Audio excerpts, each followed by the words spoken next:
noches. Hoy vamos a describir las características de los partidos políticos que surgieron durante el reinado de Isabel II. En primer lugar, hay que contextualizar que este reinado sucedió después de la muerte de Fernando VII. Esta muerte dio lugar a nuevas estructuras políticas, culturales y sociales, en las cuales se produjeron una crisis ya absoluta del antiguo régimen y el inicio de la consolidación del régimen liberal en España. Esto se produjo tras unos enfrentamientos durante el reinado entre los carlistas, que estaban en contra de que Isabel fuera la heredera al trono debido a la ley sálica implantada por Felipe V y que fue derogada por la pragmática sanción de Carlos IV, puesta en vigor otra vez por su hijo Fernando VII. Estos carlistas, apoyados por Carlos María Isidro, como veremos posteriormente, y el lado de Isabel, en estos momentos un bebé en el inicio de su reinado, que tenía como regente a María Cristina, una María Cristina que se vio obligada a apoyarse en los liberales, como veremos a continuación, y que tuvo que enfrentarse a diferentes guerras carlistas, la primera y la segunda, y posteriormente tras el diseño revolucionario, la tercera guerra carlista. Lo primero tenemos que decir que es importante saber que los partidos políticos durante el reinado de Isabel II no eran partidos políticos tal y como los concebimos en la actualidad. No eran grupos compactos con una ideología bien definida, sino que eran agrupaciones con intereses comunes, económicos, por ejemplo, que se unían para participar en las elecciones y controlar el poder. Este poder lo realizaban a través de figuras fundamentales y controlando periódicos afines que difundían las ideologías y difundían los elementos fundamentales de estos partidos. En estas elecciones muy poca gente participaba, por lo que el poder quedaba en unas pocas manos y el Ministerio de la Presidencia era quien organizaba las elecciones y conseguía que se manipularan para que los resultados fueran los deseados. Lo que vemos en pantalla son, digamos, los 4 grandes partidos que evolucionan durante este periodo político de la historia de España y a los que uniremos también el inicio de lo que se denominará el Partido Republicano y también un partido fuera del sistema que luchará contra estos partidos liberales, que es el Partido Carlista de Carlos María Isidro, el que supuestamente sería Carlos V y que se proclamó así en el Manifiesto de Abrantes del 1 de octubre de 1933 hasta la muerte de Fernando VII en septiembre de ese mismo año. En primer lugar, tenemos a los que denominaremos como moderados. Este liberalismo doctrinario más conservador tiene como principal líder a Narváez, aunque también podemos citar a personajes políticos como Bravo Murillo, líderes importantes. Se posicionaban entre lo que era el carlismo y el progresismo. Normalmente era un grupo heterogéneo formado por gente adinerada perteneciente a clases como los terratenientes, la alta burguesía, aristócratas o altos cargos militares o eclesiásticos.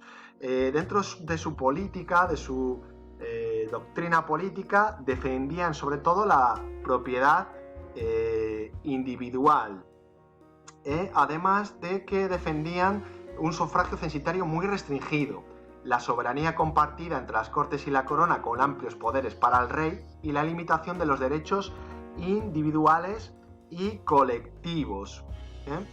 Por lo tanto, también optan por una organización centralista.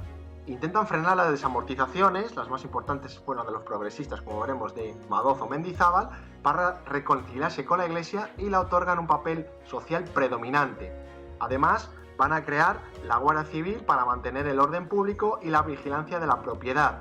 Su constitución fundamental va a ser la Constitución de 1845 y, como veremos, también es un partido que defenderá el Estado confesional católico. Por el otro lado tenemos el otro gran partido liberal, el liberal progresista, que eran los defensores de la libertad, que tenía su origen en los exaltados del trienio liberal entre 1820 y 1823. Su líder fundamental fue el general Espartero, aunque tuvo otra serie de líderes como Mendizábal o como, por ejemplo, Madoz. si bien el Partido Moderado gobernó en la década moderada entre el 45 y el 54, los progresistas gobernarán entre, por ejemplo, la regencia de Espartero entre el 40 y 43 o el bienio progresista del 54 al 56.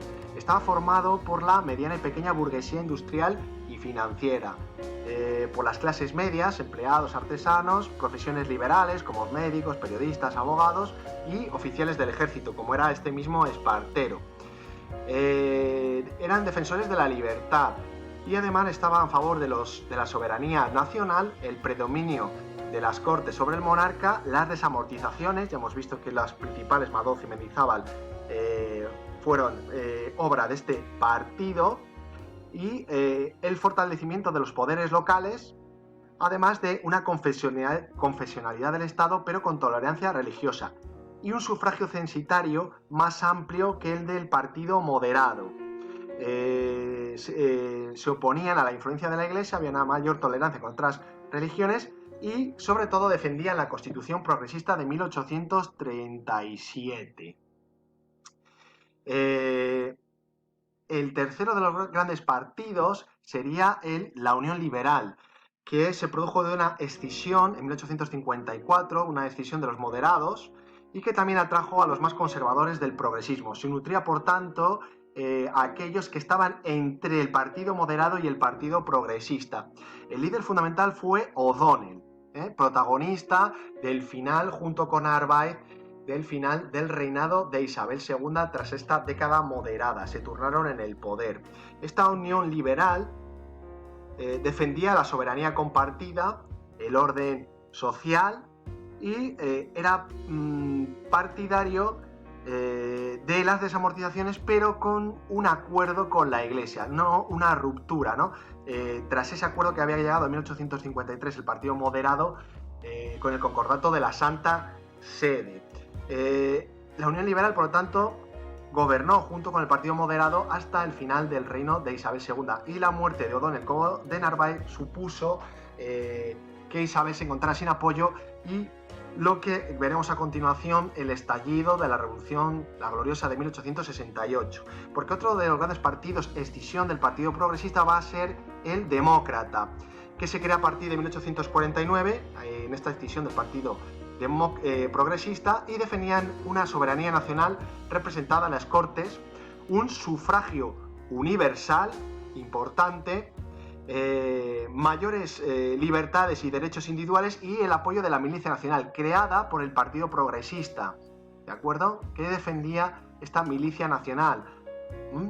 Estaba formado sobre todo por clases medias y bajas, y la primera constitución demócrata en España será la de 1869, apoyada por este partido democrático, ¿vale? Entonces tenemos la soberanía nacional, mayor sufragio, un sufragio universal masculino, la enseñanza de la primaria obligatoria gratuita, descentralización y el apoyo a la milicia nacional, y tuvo un papel destacado en la Revolución de 1868. Dentro de este partido demócrata va a haber una escisión y van a ser los republicanos. Los republicanos, además de querer amplias libertades, defenderán la elección democrática en la jefatura del Estado, y destacará entre ellos el republicano Castelar, que será presidente de la Primera República Española.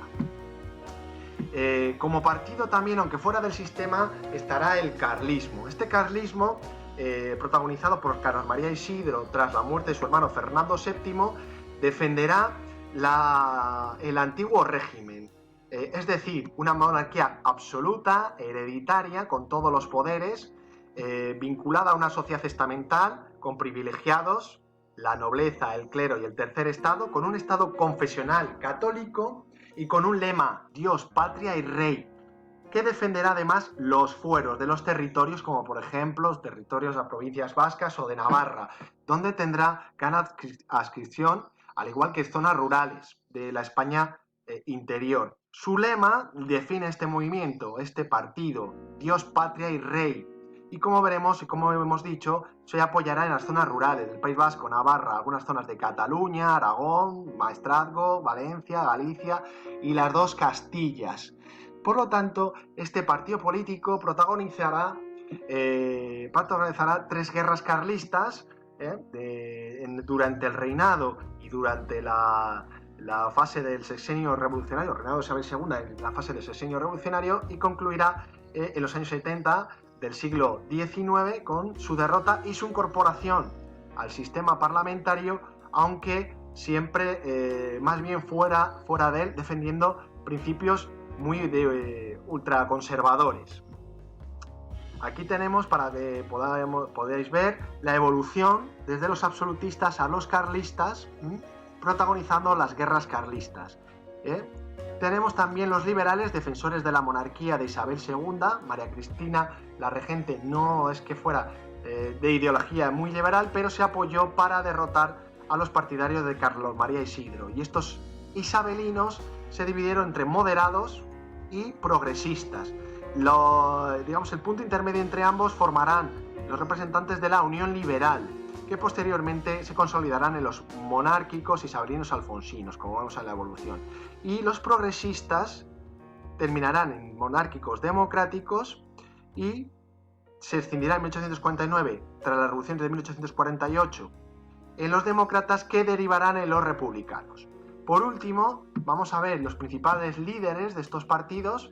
Aquí tenemos a líderes del Partido Progresista como Baldomero Espartero o Mendizábal, del Partido Moderado como el general Narváez, de Unión Liberal como O'Donnell, y dentro del progresismo, que derivará en el Partido Demócrata, tenemos al Prim, que va a ser presidente de gobierno durante el sexenio revolucionario y fue asesinado, y tenemos al republicano Castelar, también presidente de gobierno. Como hemos visto, todos ellos fueron presidentes y representantes de los principales partidos, con señalar la importancia de la monarquía, que esta monarquía que se consolidará la monarquía de Isabel II durante este periodo liberal, y la importancia del ejército, que se convirtió en el defensor del régimen liberal frente al carlismo, y los espadones, que se situarán frente a los partidos políticos e incluso gobernarán, como hemos visto en los casos de Narváez y Espartero. Por todo ello, espero que os sirva para aprender este estándar y para repasarlo cuando vosotros queráis.